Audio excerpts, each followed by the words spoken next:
আসসালামু আলাইকুম। নিশ্চয়ই সবাই ভালো আছেন। আলহামদুলিল্লাহ আমিও ভালো আছি। আজকে আমি আপনাদের সাথে শেয়ার করব একটি গুরুত্বপূর্ণ বিষয়।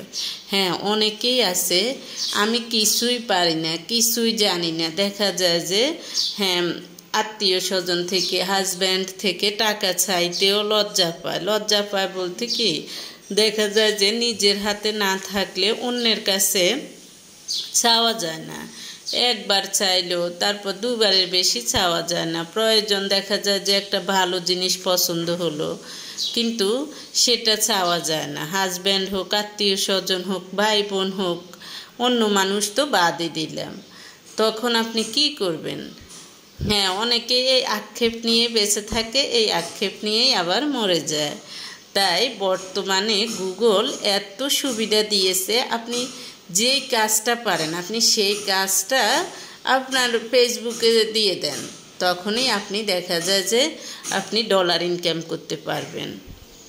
এরপরে যদি কিছুই না পারেন, হ্যাঁ আপনার রান্নাবান্নার কি কোনো কোয়ালিটি নেই বা যা হোক, আপনি কথা বলার মতো কোয়ালিটি নেই, আপনার কিছুই নেই, কোনো যোগ্যতা নেই, আপনি শুধু ছবি আপলোড করেও কিন্তু আপনি টাকা উপার্জন করতে পারবেন, অর্থাৎ ডলার উপার্জন করতে পারবেন। মনে রাখবেন, সব সময় সুন্দর সুন্দর ছবি আপলোড করবেন, তারপর আপনি ডলার ইনকাম করতে পারবেন। একটা শিক্ষণীয় জায়গার ছবি, দর্শনীয় ভালো জিনিসের ছবি আপলোড করবেন, যে সেই ছবি না, খারাপ ছবি না। খারাপ ছবি আপলোড করলে তখন মানুষ আপনাকে ঘৃণা করবে, ভালো মানুষ ঘৃণা করবে, খারাপ মানুষ মজা নেবে। তাই আপনি বিভিন্নভাবে উপার্জন করতে পারেন। মনে রাখবেন, জীবন এক রহস্যময় যাত্রা। এই পৃথিবীতে কেউ কিছু নিয়ে আসে না, না ধন, না ঐশ্বর্য, না সম্মান।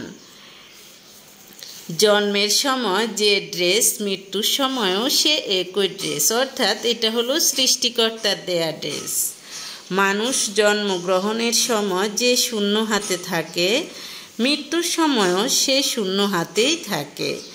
তারপরেও মানুষ জীবনের প্রতিটি মুহূর্তে সংগ্রাম করে, স্বপ্ন দেখে, সাফল্য খোঁজে এবং নিজেদের চারপাশে তৈরি করে মায়ার এক আবরণ।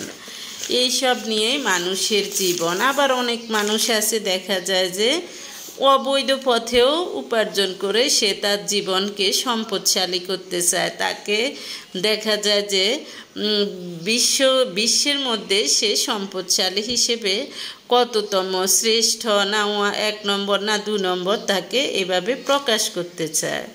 মনে রাখবেন, এই দুনিয়া হলো এক অস্থায়ী আবাস, যেখানে মানুষ কিছু সময়ের জন্য থামে, কিছু অভিজ্ঞতা অর্জন করে, কিছু সম্পর্ক গড়ে তোলে, তারপর আবার চলে যায়। মৃত্যুর পর কেউ তার ধন, যশ, সম্পত্তি, টাকা পয়সা কিছুই সঙ্গে নিতে পারে না।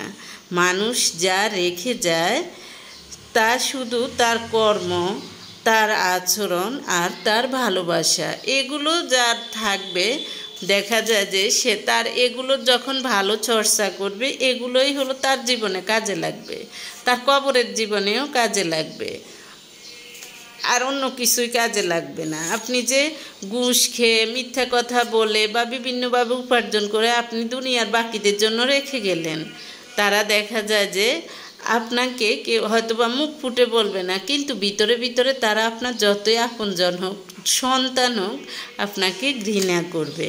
তাই যে সেভাবে উপার্জন করে আপনার পরবর্তী জেনারেশনের জন্য রেখে যাবেন না। এতক্ষণ যাবৎ কেন কথাগুলো বললাম তাহলে শুনুন। এ কথা মনে ধারণ করলে আপনি বিনয়ী হতে শিখবেন, অহংকার মনে আসবে না এবং দুনিয়ার মোহে জড়াবেন না।